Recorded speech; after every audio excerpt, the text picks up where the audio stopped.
दोस्तों बहुत स्वागत है आपका जीन पियाजे की थ्योरी पार्ट नंबर 2 पर। आज हम लोग यहाँ बात करेंगे कि जो जीन पियाजे की इंद्रिय गामक अवस्था होती है उसमें बच्चा एक्चुअली क्या क्या क्वालिटी लेकर आता है और क्या क्या क्वेश्चन सीटेड और टेट में पूछे जाते हैं। देखिए, अगर हम बात करेंगे यहाँ पे एक जो इनकी कहना चाहिए जीन पियाजे जी की जो अवस्था रही है जिसे संवेदी गामक अवस्था के नाम से जानते हैं, इसे सेंसरी मोटर स्टेज भी कहते हैं। सेंसरी मोटर स्टेज का मतलब क्या होता है? जो सेंस ऑर्गन का इस्तेमाल करना सीखे उसे आप सेंसरी मोटर स्टेज कहते हैं। सेंस ऑर्गन क्या होता है? आपकी आईज, नोज, ईयर्स, हैंड्स, इनके माध्यम से कुछ चीज सीख रहे हैं आप लोग तो डेफिनेटली इसे सेंसरी मोटर स्टेज में रखेंगे। अब सेंसरी मोटर स्टेज में क्या करता है? देखिए, पहला इसका एज जो होती है वो जन्म से 2 वर्ष तक होती है। कितनी होती है? जन्म से 2 वर्ष तक।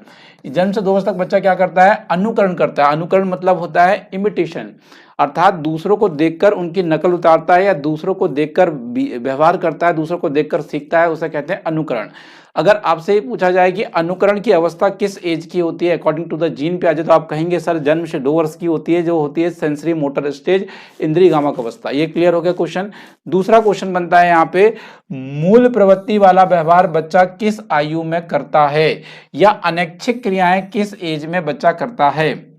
अब देखिए, मूल प्रवृत्तियों के विषय में पूछा जाएगा। देखिए, मूल प्रवृत्तियां जन्मजात होती हैं।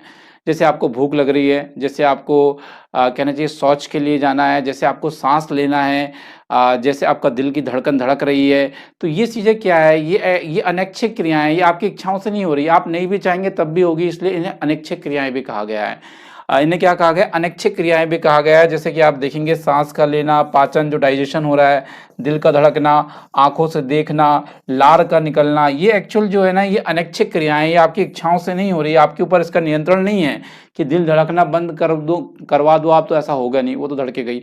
तो ये अनैच्छिक क्रियाओं के अंतर्गत आता है। तो अनैच्छिक क्रियाओं वाली अवस्था जो होती है वो भी संवेदी गामक अवस्था मेनली मानी जाती है। ध्यान रखिएगा, वो तो सभी अवस्था में होता है, आप लोग कहेंगे, बिल्कुल सही कहेंगे। अगला जो आता है क्वेश्चन वो आता है यहाँ पे वस्तु स्थायित्व का गुण। ये बड़ा पूछे जाने वाला क्वेश्चन है। ऑब्जेक्ट परमानेंस, वस्तु स्थायित्व का गुण किस आयु में होता है? आप कहोगे सर जन्म से 2 वर्ष की आयु में होता है। आप ये भी कह सकते हैं अकॉर्डिंग टू द जीन पियाजे इंद्रिय गामक अवस्था सेंसरी मोटर स्टेज में वस्तु स्थायित्व का गुण आता है। वस्तु स्थायित्व क्या होता है?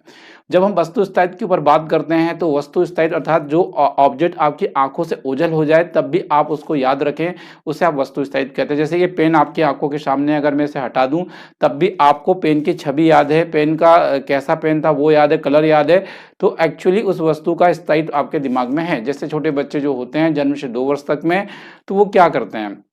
वो यही करते हैं कि मोस्टली कि भैया वो खिलौना याद कर लेते हैं। अब जब तक वो खिलौना नहीं मिलेगा वो रोता रहेगा, दूसरा खिलौना पकड़ाओगे फेंक देगा, दूसरा खिलौना पकड़ा